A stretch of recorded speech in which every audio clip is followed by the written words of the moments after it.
আসসালামু আলাইকুম। আশা করি সবাই ভালো আছেন। আমার চ্যানেলে সবাইকে স্বাগত জানাই।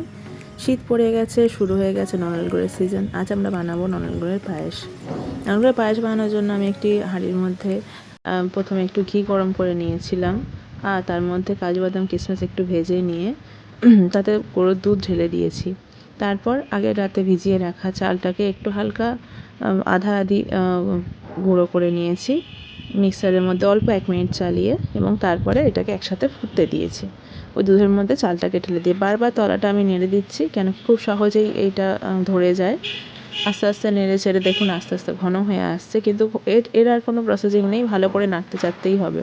সামান্য পরিমাণে লবণ অ্যাড করে নিয়েছি। আমার পায়েস অলমোস্ট হয়ে এসছে। এই পর্যায়ে আমি দেবো গুড়। আমি প্রায় 250 গ্রাম মতো গুড় দিচ্ছি। 100 গ্রাম চালের পায়েস বানিয়েছি, তাতে 1.5 লিটার গরুর দুধ দিয়েছি, আর পছন্দ মতো কাজু কিশমিশ, আর আমি দিয়ে দিচ্ছি 250 গ্রাম মতো গুড়। আমার পায়েসের জন্য আমরা যেমন মিষ্টি খাই সেই হিসেবে আমরা গুড় দিয়েছি, আপনারা যেমন মিষ্টি খান সেই হিসেবে গুড় দেবেন।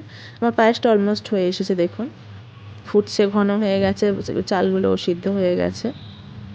এবার আমি একটা বাটির মধ্যে এটাকে তুলে নেব। দেখুন কত সুন্দর কালার এসছে, আর সেন্ট আর টেস্ট আপনাদের সঙ্গে শেয়ার করতে পারলাম না। রেসিপিটি ট্রাই করুন, যদি ভালো লাগে লাইক কমেন্ট শেয়ার করে পাশে থাকুন। দেখা হচ্ছে পরের ভিডিওতে। আল্লাহ হাফেজ।